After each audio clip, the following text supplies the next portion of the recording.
Bonjour tout le monde, bienvenue sur ma chaîne Immobilier 101 avec Christopher Salador où je partage avec vous trucs, astuces et stratégies gagnantes en immobilier. Aujourd'hui, j'ai une spécialiste hypothécaire avec moi. J'ai madame. Glenda Nadège-Pierre, courtier hypothécaire, donc avec Multisprêt. Nice. Et dans cette vidéo, restez jusqu'à la fin parce qu'on va parler de qualification sur les immeubles à revenus. Qu'est-ce qu'il faut, comment qu'on le fait. J'ai l'experte avec moi, donc restez jusqu'à la fin. Mais juste avant d'aller plus loin, si vous désirez vendre, acheter ou investir en immobilier, allez dans la description plus bas. Vous allez pouvoir cliquer sur un lien pour réserver une consultation gratuite avec moi où est-ce que je vais pouvoir répondre à toutes vos questions, vous élaborer un plan d'action avec vous pour vous permettre de passer au prochain niveau. Et aussi, dans la description, vous allez pouvoir trouver les coordonnées de Glenda Nadège pour répondre à vos questions pour tout ce qui touche les hypothèques. Alors, sans plus tarder, rentrons dans le vif du sujet dans un instant. C'est Glenda Nadège ou lequel tu préfères? Écoute, tu peux m'appeler Nadège. Donc, généralement, les personnes qui me connaissent, qui sont plus intimes, c'est Nadège. Donc, pour tout le monde, pas de problème avec Nadège. Mais sur les réseaux sociaux, si vous essayez de me trouver, ça va être Glenda Nadège-Pierre. Super.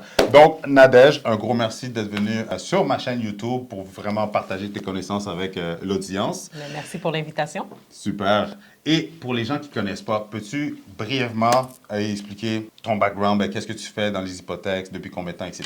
Super. Oui. Dans le fond, moi, je suis courtier hypothécaire depuis 5 ans. Donc, en background, en fait, j'ai fait des études en économie. J'ai travaillé dans les assurances collectives, en service à la clientèle. J'ai travaillé aussi dans un département d'une compagnie d'assurance pour les assurances individuelles, plus dans le cadre de conformité, on va dire. Donc, comme je disais, ça fait 5 ans. Donc, je travaille dans le service à la clientèle aussi depuis plusieurs années. Donc, moi, ce que j'aime beaucoup, c'est vraiment servir les clients, en fait. Donc, vraiment leur trouver la solution qui va les amener à avoir exactement qu'est-ce qu'eux, ils veulent. Donc, c'est vraiment ça, en fait, qui me motive par rapport à la clientèle. Puis, arriver à trouver une solution pour quelqu'un où ce que la personne n'en avait pas avant, c'est vraiment magique pour moi. Puis, ce qui est le fun, c'est que dans notre travail à nous, bien, on a accès à plusieurs institutions financières. Donc, c'est facile de trouver la bonne option pour la personne. Tandis que si quelqu'un s'en va directement à sa banque, bien, elle a une option. Je comprends. Donc, c'est ce que j'aime, en fait, dans mon travail. C'est vraiment aider les personnes. Puis arriver avec des solutions pour les aider. Exact. Super. Aujourd'hui, on va parler de qualification pour les immeubles à revenus parce que qu'est-ce que les gens ne savent pas, puis même souvent quand les gens m'appellent, puis on élabore un plan d'action, etc., ils ne vont pas être éligibles pour le même montant si c'est pour un plex que s'ils vont pour une maison ou pour un condo. Puis c'est pour ça que quand on était en train d'essayer de trouver le sujet de la vidéo, on s'est dit qu'on allait justement amener des précisions sur la qualification pour ceux qui désirent investir en immobilier. Donc, la première question, comment ça fonctionne la qualification pour les immeubles à revenus avec toi? Bon, ben, en fait, en tant que tel, de façon générale, bon, les banques vont tout le temps regarder les revenus versus les dettes mensuelles, point de vue de la qualification, par rapport les paiements basés sur un taux de qualification X. Maintenant, quand on arrive dans un immeuble à revenus, donc, qu'est-ce qui arrive, c'est qu'on va avoir un loyer. Donc, le loyer, on peut considérer les revenus, ajouter les revenus du loyer dans le dossier. Maintenant, certaines banques vont qualifier ce loyer de façon différente. Donc, exemple, il y a une banque qui va pouvoir qualifier, on va dire, à 50 du revenu, ne pas inclure les charges comme les taxes et le chauffage. Il y en a qui vont qualifier, on va dire, à 100 du revenu, inclure les taxes et le chauffage, puis il y a d'autres types de calculs selon différentes banques. Okay. Donc, ce qui est important à savoir, c'est que quand vous venez me voir, mais moi, je peux vous dire tout de suite vers quelle banque aller pour pouvoir se qualifier pour un montant plus élevé.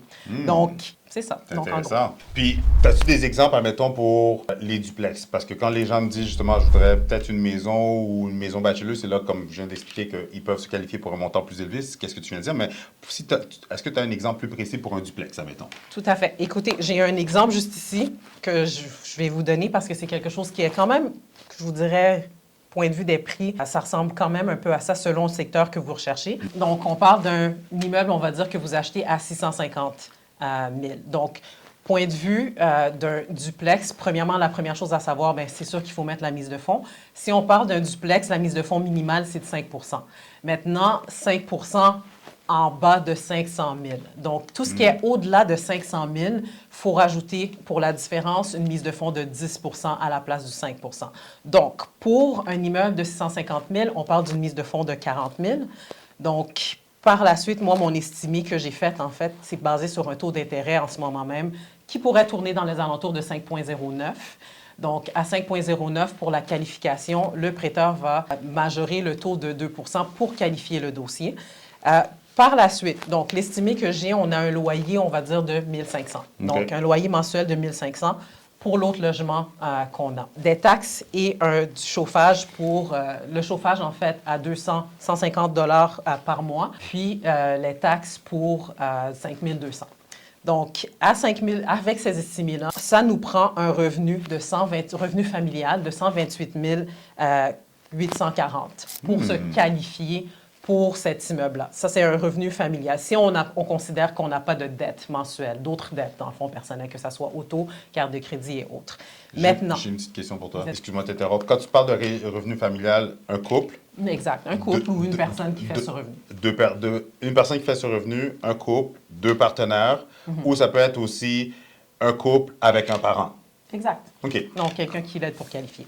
Maintenant, qu'est-ce qui arrive, c'est que si on va dire, on considère pas de taxes, pas de chauffage, c'est ce revenu-là que je te parle. Donc, 128 840. Donc, pas de taxes, pas de chauffage, 50 du revenu, c'est ce que ça prend pour se qualifier. Maintenant, si on va vers une banque, on va dire que vous avez une banque X et vous allez directement à votre banque, mais cette banque-là, elle va considérer ces charges-là. Donc, point de vue de taxes, chauffage, puis considère, on va dire, 50 du revenu aussi. Dans ce temps-là, ça va vous prendre un 19 455 $ de revenus de plus pour pouvoir vous qualifier. Donc, c'est quand même substantiel, donc comme différence, point de vue du revenu. Donc, c'est toujours une bonne chose de voir un courtier hypothécaire, idéalement moi, mais si c'est quelqu'un d'autre, pourquoi pas? Mais vous assurez de voir avec un courtier hypothécaire parce que les options sont différentes, surtout pour quand ça vient des immeubles à revenus, en fait. Donc, ça, c'est pour l'exemple du duplex, en fait. Super. Puis, est-ce que tu aurais un exemple plus précis pour les triplex? Tout à fait. Donc, j'ai un exemple pour les triplex. Donc, là, j'ai été vraiment plus avec un exemple pour un immeuble à 800 000 parce qu'on s'entend qu'un triplex, ça peut être un petit peu plus dispendieux. 100 c'est dépendamment du secteur. Donc, c'est sûr que ça peut avoir un montant différent. Donc, un triplex, quadruplex, la mise de fonds, c'est 10 Donc, on n'a pas le choix de mettre une mise de fonds de 10 Donc, on parle de 80 000 dans ce temps-là. Donc, c'est sûr qu'il faut noter que ces prêts-là sont assurés aussi. Donc, quand on met une mise de fonds de moins de 20 le prêt doit être assuré par la CHL, Genworth ou Canada Guarantee, un des trois assureurs et Genworth, plutôt que maintenant Seguin. Donc, c'est ça. Donc, point de vue des estimés que j'ai mis, en fait, donc, on parle d'un loyer de 2 000. Donc, on va dire que chacun des deux autres loyers est environ 1 000 $. C'est sûr que ça peut être plus élevé, ça peut être plus bas, mais c'est vraiment juste pour un estimé. Un compte de taxes de 6 400 avec du chauffage comme frais de 200 $ par mois. Donc, c'est vraiment des estimés, ça peut être différent. Donc, c'est vraiment juste pour se baser, pour faire un comparatif. Okay. Maintenant, pour pouvoir se qualifier pour cet immeuble-là, on parle d'un revenu de 149 500. Donc, c'est quand même pas si pire quand on y pense. Ça, c'est si on n'a pas de dette mensuelle, puis qu'on est bien sûr à 2 personnes, c'est plus facile pour la qualification. 2, puis à la limite, vous pouvez même vous qualifier avec plus de personnes, dépendamment de si vous voulez habiter un appartement, puis l'autre personne peut habiter l'autre. Par contre, il faut s'assurer qu'on puisse considérer le maximum de loyer. Donc, si on veut se qualifier pour cet immeuble-là, donc pas de taxes, pas de chauffage. Comme je dis, c'est le montant que je dis, le revenu, le 149 500. Si jamais on veut se qualifier, on va dire avec la même banque qui qualifie avec les charges taxes, chauffage inclus, 50 du revenu, on parle de 22 350 de plus. Donc, c'est quand même substantiel encore comme différence. On ne peut pas nécessairement s'ajouter un revenu de plus généralement. Donc, juste en allant à la banque X vers la banque Y, mais ça fait déjà une différence. 100 C'est vraiment très, très bien expliqué. J'aime ça. On peut voir qu'elle a de l'expérience puis tu connais vraiment ton domaine. Merci. Super. Puis, admettons, pour les gens qui ont... Parce que là, c'est bon, ça, c'est pour les... On va dire pour les premiers acheteurs. Parce que c'est sûr que si vous êtes déjà propriétaire d'une maison ou d'un condo puis vous voulez vous lancer dans les plex, ça va nécessiter un 20 de mise de fonds. Mais tu vois, c'est une question qu'on avait discutée au téléphone, mais que j'ai pas mis ici. Qu'est-ce que tu conseilles pour un premier achat? Vu que toi, tu fais le financement, parce que tu vois les deux côtés de la médaille. Quelqu'un qui a pas de propriété, qui veut acheter sa première propriété à revenu, que par la suite, il veut s'acheter une maison, versus quelqu'un qui a une maison et qui veut aller s'acheter un immeuble à revenu par la suite. Lequel tu conseilles en premier qui est le plus facile pour les gens qui veulent se lancer dans l'investissement immobilier? Donc, C'est une très bonne question, en fait, parce que souvent, des personnes vont venir puis ils vont se poser la question s'ils veulent s'acheter la maison unifamiliale, puis rester dedans, puis ensuite acheter un immeuble à revenu. Je conseille toujours de commencer avec l'immeuble à revenu. Parce que c'est sûr que quand on va, en tant que propriétaire occupant, un duplex, vous avez la possibilité de mettre une mise de fonds moindre. Donc, à la place de mettre une mise de fonds de 20 pour un locatif pur, si vous achetez une familiale, puis par la suite, vous achetez le locatif vraiment juste pour louer. Donc, la première chose à faire que je ferais vraiment, c'est l'immeuble à revenu, donc avec 5 à 10 de mise de fonds. Puis ensuite, la propriété unifamiliale. Puis la deuxième raison là-dessus aussi, c'est vraiment par rapport, en fait, au calcul de rentabilité des immeubles. Donc, quand on détient des immeubles dans notre bilan, donc l'immeuble que vous achetez au préalable, puis ensuite vous passez à l'unifamilial. Mais un immeuble au bilan, on peut calculer la rentabilité de l'immeuble pour pouvoir qualifier le dossier. Qu'est-ce que ça fait, en fait? On va regarder si l'immeuble est rentable, puis on pourra ajouter, on va dire, s'il y a un déficit ou un profit, en fait. Dans ce temps-là, on peut les ajouter aux revenus. Donc, ce qui fait qu'on peut se qualifier pour un peu plus que si on achetait un unifamilial, puis par la suite, un immeuble à revenu. Tellement bien expliqué. En d'autres mots, si j'achète un Plex et qu'en plus, parce que moi je pensais que, comment je pourrais dire, je sais que justement les revenus d'un Plex aident à augmenter la capacité d'emprunt, comme tu as expliqué dans les deux exemples. Mais le fait que j'ai un Plex et qu'en plus il est cash flow positif, fait que le cash flow positif, lorsque je veux m'acheter ma maison, va augmenter ma capacité d'emprunt pour me qualifier pour un plus gros montant pour ma future maison. Exact. Bien, en fait, je vais dire ça en toute transparence. Là, j'ai rarement vu des Plex avec des cash flows positifs tout de suite. OK. Donc, mais généralement, ça va quand même avoir un impact beaucoup moins élevé parce que de façon normale, on considérerait la totalité, en fait, du paiement hypothécaire avec les taxes, le chauffage versus... Vos calculs, dans le fond. Exact. Versus, en fait, avoir à considérer seulement, on va dire, un excédent ou un petit déficit. Donc... C'est cool quand même, c'est bon à savoir. Qu'est-ce qui m'amène à ma prochaine question, justement? Fait que ça, la première partie, c'était pour les gens qui ne sont pas encore propriétaires, qui achètent leur premier bâtiment avec le minimum de mise de fonds. Mais pour ceux qui sont déjà propriétaires, qui détiennent déjà des immeubles, puis qui veulent s'en acheter d'autres, comment ça fonctionne la qualification avec toi? En fait, quand on a des immeubles à revenus, donc c'est possible d'aller utiliser, comme je disais plus tôt, donc la grille de rentabilité. Donc, même si on a quelques immeubles, c'est possible d'aller utiliser la grille de rentabilité avec les différents immeubles, puis on va ajouter le déficit, l'excédent aussi. Okay. Mais ce qui est intéressant à savoir aussi, c'est qu'il y a des banques qui vont considérer plus de portes, plus d'immeubles locatifs que d'autres aussi, et rester en résidentiel encore.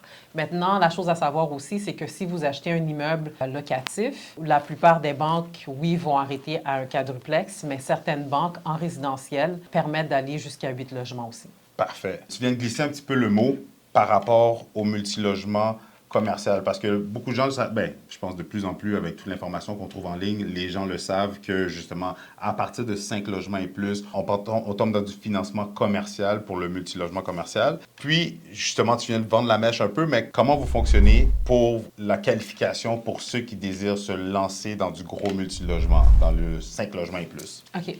Donc, c'est comme je disais, en fait, c'est que du 5 logements à 8 logements, il y a des banques qui permettent de faire dans du résidentiel. Par contre, quand on va au-delà du 8 logements, c'est sûr et certain qu'il faut passer dans du commercial. Donc, dans ce temps-là, la qualification est complètement différente. Donc, on va se baser vraiment sur la rentabilité de l'immeuble.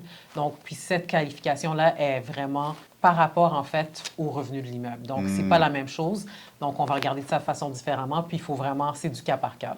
Fait que dans le fond, on va se baser sur la valeur économique, en d'autres mots. Exactement, la valeur économique. Puis dans le 5 à 8 logements, dans le fond, avec toi, ta manière de pouvoir qualifier les gens de manière de rester dans des calculs de résidentiel, c'est bien ça? Tout à fait. Qui fait en sorte que les gens, au final, ça peut leur permettre d'éviter de mettre du 25 % et plus. Exact.